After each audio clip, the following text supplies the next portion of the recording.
RJ Wiechecki with Philosopher Poet. I don't use these words lightly. Your poetry may suck. In the words of David Orr, a poetry critic of the New Yorker, if you like all poetry, maybe you shouldn't be trusted with scissors. The postmodern era has brainwashed the masses into thinking all art is subjective and thus all art is equal. False. Subjectivity depends on the subject's ability to distinguish good art from bad art. Most Americans can't taste the difference between stale olive oil versus the high-quality stuff in Italy. However, an Italian would spit the crap you buy from Walmart because his taste buds are simply wiser. Art takes acquiring a taste, moreover the skill to distinguish good art from bad art. If the reader isn't interacting with poetry on a regular occurrence, which wouldn't make him much of a reader, when the sparing occasion calls for it, he consumes whatever fecal matter is fed to him and calls it art. The internet has blessed us with more content at our fingertips than we can grasp. True. But don't be fooled into thinking owning a WordPress or Tumblr, in addition to having feelings, is a singular prerequisite to writing good poetry. Writing is a tool. Some may grasp the art better than others. There is no shortcuts in the writing process. It takes practice. But don't despair. Being the fool is part of the process to being a good writer, as long as you exit that stage into better writing. Jordan Peterson talks about this concept, that you have to be the fool first, right? And the fool is the jester that can actually tell the truth. After you've transitioned from being the jester, then you can actually start talking about truth in some way, and you become almost a comedian, and at some point the comedian goes beyond that and actually becomes able to be a philosopher poet, right? And that's really what I'm trying to help you guys do, is I'm trying to help you guys take yourself from chaos and go from chaos to conveying truth and being an authentic voice that you are conveying thought, right? And writing is a great medium for doing that. Write stuff down. I cannot tell you that enough. I have a book right here, actually more like 5 or 6 of these, and every day I will spend countless hours writing and critiquing and going through things and making sure that I have my thoughts spelled out, right? This is going to be your asset to making great writing. So first and foremost, you may suck as a poet or may suck as a writer because you're not writing. If you're not in the process of writing, you're not creating art or any conveyance of thought, for that matter. So let's get into this. Let's get to the main subject on why your poetry sucks. Number 1, no grammar or basic sentence structure. Be careful with punctuation. If done right, it can add that extra touch that makes it English. I don't care if you're using enjambment. Your poetry should make sense with periods, semicolons, and commas to give shape to poem. Unless you're E. Cummings and use the lowercase of I for some literary statement, stick to grammar rules. Each sentence should have a start and end, not a period at the end of the whole poem alone. You're not going to hold up that whole poem with that one little period that's hanging the rest of your poem up by a string. You need sentence structure. Start, end. All the rules of grammar school you learned applies to poetry. Leave artistic freedom to those who have learned the discipline first, to know when to break such rules in the first place. Number 2, no structure in your poem, including free verse or blank verse. Now you might be saying, RJ, well, hold up. Isn't free verse free? And then you got the conservatives on one other end saying, freedom's never free, right? And you're dang conservative, RJ. I am beyond the structures of construct of, down with the patriarchy, blah, blah, blah, blah, Shakespeare sucked. No. No. Although free verse sounds free, even anarchists have established some self-control if an overarching system won't. Writing within a self-created structure, whether it's some rhythm, meter, rhyme, or form, gives the medium for a poem to come off the page. It isn't about the content of the words, but how those ideas are expressed in material form. If your poem exists in some Platonic heaven, a perfect angelic being, its job for you is to give it a body to be expressive of his true form and self. All ideas are expressed through sentences and their associated words around them. Your role as a poet is to muse, yes, with that intuitive angelic being. However, second, your role is to communicate that eternal idea, to manifest it into some spoken word. Structure helps hold the atomic thing together in a natural way to make something known as beautiful. Nature uses, for instance, the golden ratio to create beauty. Though pretty and cute can become measurable terms, you need to also have some flow with it, right? It has to be natural, right? So you're not going to get stuck in a system, but you need to know that you're following some flow, right? If it's your rhythm A B that you're following, or in a sonnet, right? It provides a structure, right? You have to provide the content that makes it whatever it is. But giving yourself structure helps you become a better writer, right? It stretches you, right? And that's a problem in a lot of cases. People are not stretched. They just throw something on the page, on their Tumblr or on their WordPress, and then they say, this is art. It's the quintessential putting a toilet in the middle of a art museum, true story in fact, and saying, this toilet's art. It's not Michelangelo. I'm sorry, not Michelangelo. Michelangelo would not put that shit there. You got that shit. Oh man, do I have to continue on with this? Okay, I do. But let me restate this. Nature uses instances of gold ratio to create beauty. Though pretty and cute become measurable terms, so with your poetry, poets have time-tested various structures to create that beauty, similar to nature. For the artist knows its vomit on the page or words has to be organized to tell a story or convey an idea. Vomit alone is worse than speech in its common vernacular. Just because you vomit blah, right on the page does not mean it's art, okay? Or just because you take a shit, everyone else does, right? It's how you create that art. It's that, ice cream emoji, right? It's not just shit. It's a swirl. Sorry. Bad image. Control your imagery. That's a whole nother other topic. Most people do not control their imagery well in poetry. And I've sat and listened to enough, open mics and whatever else, and you get an ear for it. But that's going to be another video just because it's going to be way too long, this one.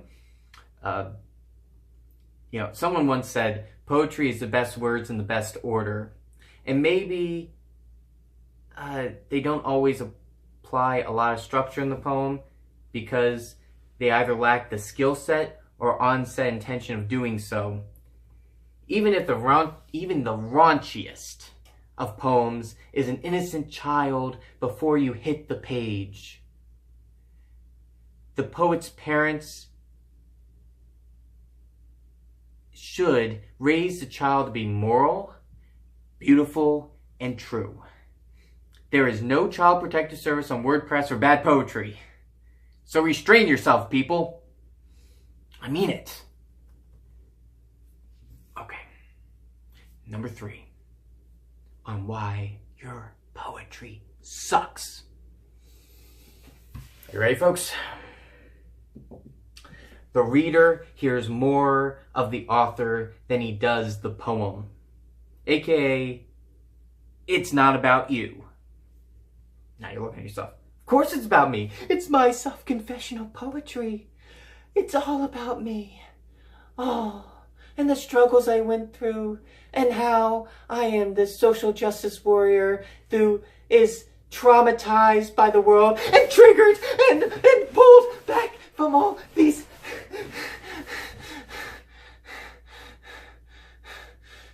and speaking in this manner, and oh, poor me, and how I have been struggling with all of my whiteness, and poor me being a white male, and the suffering that I had to endure. Self-confessional poetry, done wrong, plagues poetry as an epidemic.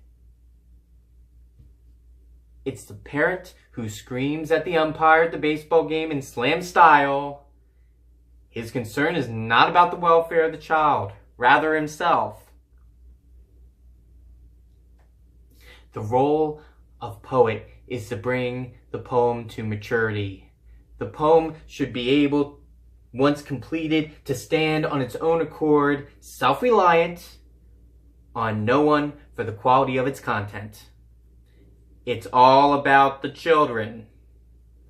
It's all about the poem, not you. Too often I see poets tell us how they feel rather than how the poem feels, listening and paying attention to it. As its parent, you have feelings too, but you shouldn't lash out against your child. Though therapeutic it is to hold a newborn in your arms.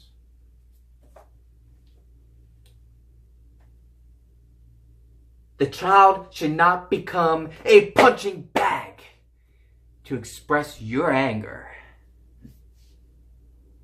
If the poem and its speaker is angry, help the speaker find the words to come to some emotions in the best way possible, to speak for it in transformation.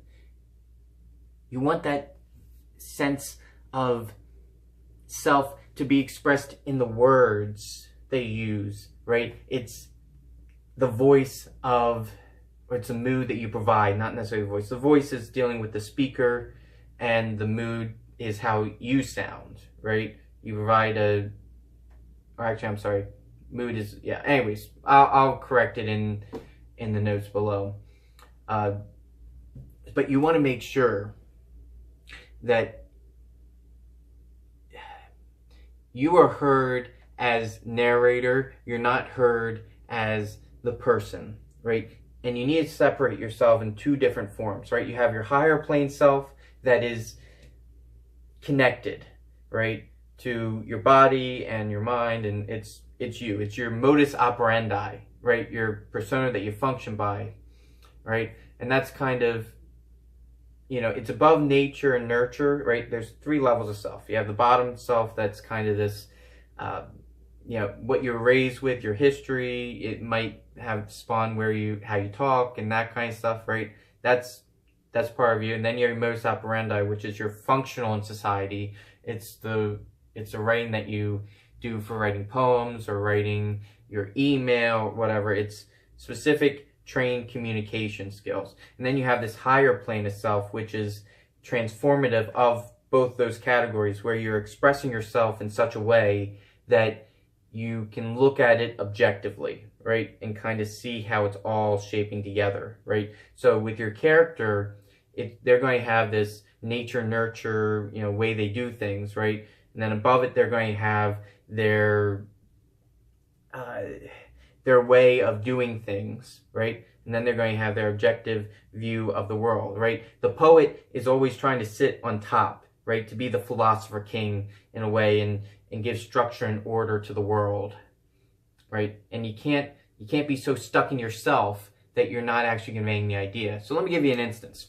I took a freshman year course in creative writing, college. No more than one class. Only one.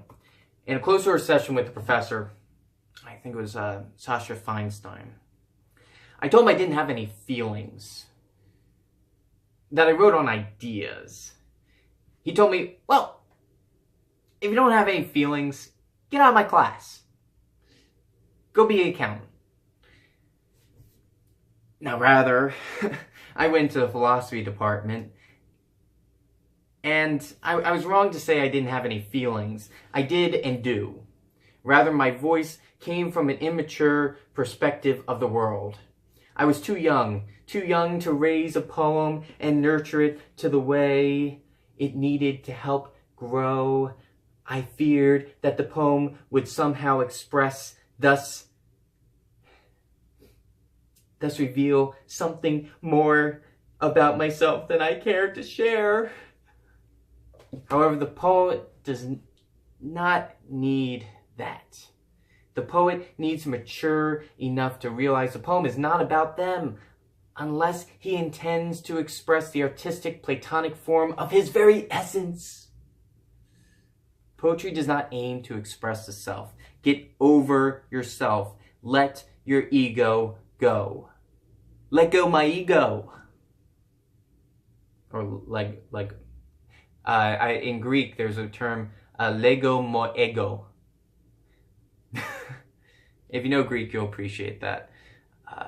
Anyways, poetry does not aim at the self, rather a higher truth of an idea in its perfect formation. So if you're talking about a door handle, right, you may want to actually take time and try to capture the essence of the door handle, right? And you may somehow, through that, the speaker is somehow, when opening up that door, he's, or, working with it, whatever, it's expressing the character also, right? So you use the concrete image to express the character in its form, and then after you do that, then you can, maybe the way you say, or talk about the door handle, I'm just using that as an example, you're expressing yourself. But it's not about you. Okay, so let's recap, guys. All right. So now you know a couple reasons why your poetry sucks. I'll do another video on the technical side, because there's a lot more details that I could do, a whole couple novels on this stuff. Maybe not novels, but how-to books. All right, so first, use English, thus grammar rules apply. Second, provide and intend to give structure to your poem.